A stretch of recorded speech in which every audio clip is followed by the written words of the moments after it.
সীমানা জটিলতায় পিছোতে পারে স্থানীয় সরকার নির্বাচন। লিটারে 14 টাকা কমে বাজারে সরাসরি সয়াবিন তেল বিক্রি করবে টিসিবি। 19 জেলায় বইছে তাপপ্রবাহ।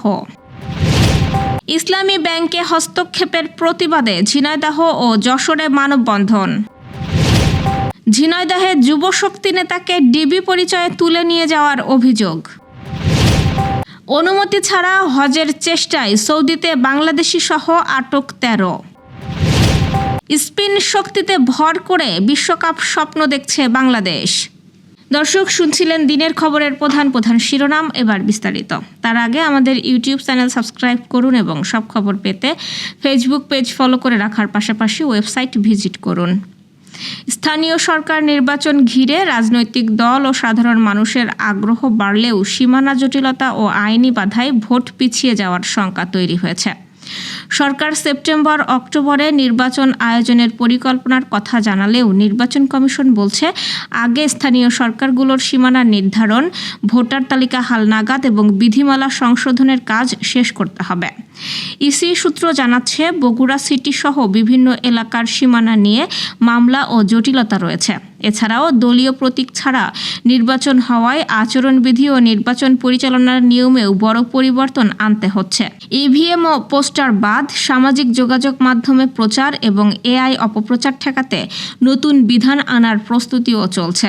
নির্বাচন কমিশন বলছে, সরকার প্রয়োজনীয় প্রস্তুতি শেষ করে জানালেই ৪৫ দিনের মধ্যেই তফসিল ঘোষণা করা সম্ভব। তবে সব প্রক্রিয়া সম্পন্ন হতে সময় লাগায় স্থানীয় সরকার নির্বাচন নভেম্বর-ডিসেম্বরে গড়াতে পারে বলে ধারণা করা হচ্ছে। এবার সরাসরি বাজারে সয়াবিন তেল বিক্রি করতে যাচ্ছে trading corporation of Bangladesh TCB. বর্তমানে যেখানে কোম্পানিগুলো প্রতি লিটারে তেল ১৯৯ টাকায় বিক্রি করছে, সেখানে টিসিবির মাধ্যমে এই তেল মিলবে ১৮৫ টাকায়। ঈদের আগেই এই কার্যক্রম শুরু হওয়ার কথা রয়েছে। উচ্চ মূল্যস্ফীতির এই বাজারে ভোক্তাকে স্বস্তি দিতে দীর্ঘদিন ধরেই ভর্তুকি মূল্যে চাল, তেল, ডালসহ নিত্যপণ্য বিক্রি করে আসছে সরকারি বিপণন সংস্থা। তবে এসব পণ্য সবসময় উন্মুক্তভাবে সবার জন্য সহজলভ্য থাকে না। তবে এবার ভোজ্য তেল বিক্রয়কারী বিভিন্ন কর্পোরেট কোম্পানির মতোই টিসিবি নিজস্বভাবে আমদানি করে সরাসরি বাজারে সয়াবিন তেল বিক্রি করতে যাচ্ছে। গণমাধ্যমকে টিসিবির chairman brigadier general Mohammad Faisal Azad জানিয়েছেন, আসছে ঈদের আগেই এই কার্যক্রম শুরু করার পরিকল্পনা রয়েছে। প্রতি লিটার তেলের দাম ধরা হয়েছে ১৮৫ টাকা। এতে কোনো ভর্তুকি থাকবে না। তিনি বলেন, ঈদের আগে সম্ভব হলে বাজারে তেল ছাড়া হবে, তা না হলে ঈদের পরে খোলা বাজারে বিক্রি কার্যক্রম শুরু হবে। পরিকল্পনায় রয়েছে প্রতি লিটার ১৮৫ টাকায় তেল বিক্রি করা, যা ২০০ টাকার আশেপাশের দামে আমদানি করা হয়েছে। টিসিবির এই কার্যক্রমে ধীরে ধীরে চিনি, ডাল সহ আরও বেশ কিছু নিত্যপণ্য যুক্ত করার পরিকল্পনাও রয়েছে।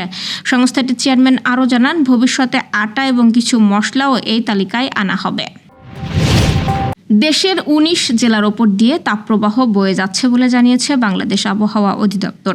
সেই সঙ্গে সারা দেশেই বজ্রসহ বৃষ্টি হতে পারে বলে জানিয়েছে সংস্থাটি।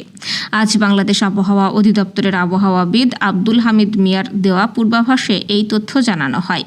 আবহাওয়া অফিস জানায়, আগামী ২৪ ঘন্টার মধ্যে রংপুর, ময়মনসিংহ ও সিলেট বিভাগের অনেক জায়গায়, রাজশাহী, ঢাকা ও চট্টগ্রাম বিভাগের কিছু কিছু জায়গায় এবং খুলনা ও বরিশাল বিভাগের ২-১ জায়গায় অস্থায়ীভাবে দমকা, ঝোড়ো হাওয়া ও বিদ্যুৎ চমকানো সহ হালকা থেকে মাঝারি ধরনের বৃষ্টি বা বজ্রসহ বৃষ্টি হতে পারে।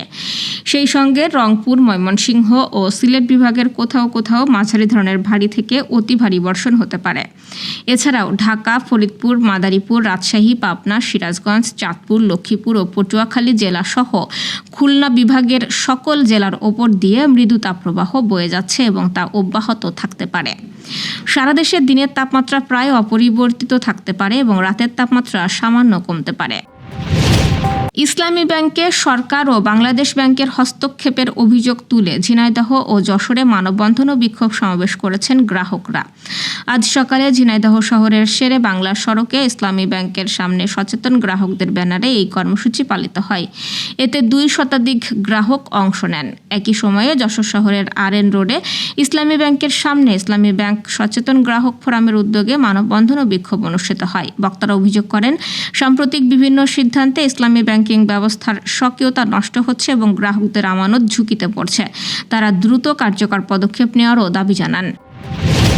ঝিনাইদহে ছাত্রদলের দায়ের করা মামলায় যুবশক্তি নেতা অয়ন রহমান খানকে ডিবি পুলিশ পরিচয়ে তুলে নিয়ে যাওয়ার অভিযোগ উঠেছে। শনিবার রাত 11:30টার দিকে যশোরের জনতা ক্লিনিক থেকে তাকে নিয়ে যাওয়া হয় বলে পরিবারের দাবি। পরিবারের সদস্যরা জানান, চিকিৎসাধীন বাবার পাশে অবস্থান করছিলেন অয়ন। এ সময় নিজেদের ডিবি পুলিশের সদস্য পরিচয় দেওয়া কয়েকজন ব্যক্তি তাকে সঙ্গে নিয়ে যান। অয়নের বোন জেরিন আখি জানিয়েছেন, রাত 11:30টার দিকে ক্লিনিক থেকে তার ভাইকে নিয়ে যাওয়া হয়েছে। সম্প্রতি জাতীয় নাগরিক পার্টির মুখ্য সমন্বয়ক নাসিরউদ্দিন পাটোয়ারির ওপর হামলার ঘটনায় ছাত্রদলের নেতারা এনসিপির 22 নেতাকর্মীর বিরুদ্ধে মামলা করেন। ওই মামলায় অয়ন রহমান খানকে আসামি করা হয়। হজের নির্ধারিত নিয়ম ও আইন লঙ্ঘনের দায়ে 12 জন প্রবাসী এবং 1 সৌদি নাগরিককে আটক করেছে দেশটির নিরাপত্তা বাহিনী। পৃথক 3টি অভিযানে তাদের আটক করা হয়। সৌদি আরবের হজ নিরাপত্তা বাহিনী জানিয়েছে, প্রথম অভিযানে মক্কার দুর্গম পাহাড়ি রাস্তা ও উপত্যকায় ব্যবহার করে অবৈধভাবে প্রবেশের চেষ্টাকালে 5 তুর্কি নাগরিককে আটক করা হয়। তাদের কাছে হজের প্রয়োজনীয় কোনো অনুমতিপত্র ছিল না। আটকের পর তাদের বিরুদ্ধে যথাযথ আইনি ব্যবস্থা নেওয়া হয়েছে। দ্বিতীয় অভিযানে মক্কা নিরাপত্তা টহল দল 4 জন প্রবাসী নাগরিককে আটক করে। আটককৃতরা ভারত ও বাংলাদেশের নাগরিক। তারা সামাজিক যোগাযোগ মাধ্যমে হজের ভুয়া ও বিভ্রান্তিকর বিজ্ঞাপন দিয়ে সাধারণ মানুষের সঙ্গে প্রতারণা করে আসছিলেন। অভিযানে তাদের কাছ থেকে জাল কার্ড, ভুয়া নথিপত্র এবং জালিয়াতির কাজে ব্যবহৃত বিভিন্ন সরঞ্জাম জব্দ করা হয়। অভিযুক্তদের বিরুদ্ধে মামলা দায়ের করে পাবলিক প্রসিকিউশনে পাঠানো হয়েছে। দেশটির নিরাপত্তা কর্তৃপক্ষ সৌদি নাগরিক ও প্রবাসীদের হজের নিয়মকানুন কঠোরভাবে মেনে চলার আহ্বান জানিয়েছে। হাজিদের নিরাপত্তা নিশ্চিত করতে সংশ্লিষ্ট সংস্থাগুলোকে সহযোগিতার অনুরোধ জানিয়ে বলা হয়েছে, নিয়ম অমান্যকারীদের বিরুদ্ধে কঠোর আইনি ব্যবস্থা নেওয়া হবে। নারী টি-20 বিশ্বকাপকে সামনে রেখে প্রস্তুতিতে ব্যস্ত বাংলাদেশ নারী ক্রিকেট দল। অধিনায়ক নিগার সুলতানা জানিয়েছেন, স্কটল্যান্ডে ত্রিদেশীয় সিরিজ ইংল্যান্ডের কন্ডিশনের সঙ্গে মানিয়ে নিতে বড় সহায়তা করবে। প্রধান কোচ সারোয়ার ইমরান বলেছেন, কয়েক মাস ধরে ব্যাটারদের ভালো স্ট্রাইক রেটে খেলার জন্য বিশেষ অনুশীলন করানো হয়েছে।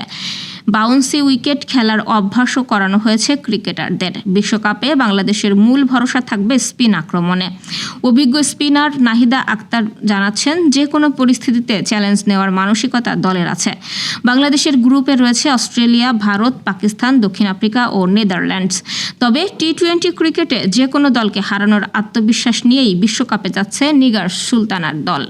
দর্শক, এই ছিল দুপুরের আয়োজন। সন্ধ্যার খবর দেখার আমন্ত্রণ রইল। এতক্ষণ সাথে থাকার জন্য ধন্যবাদ।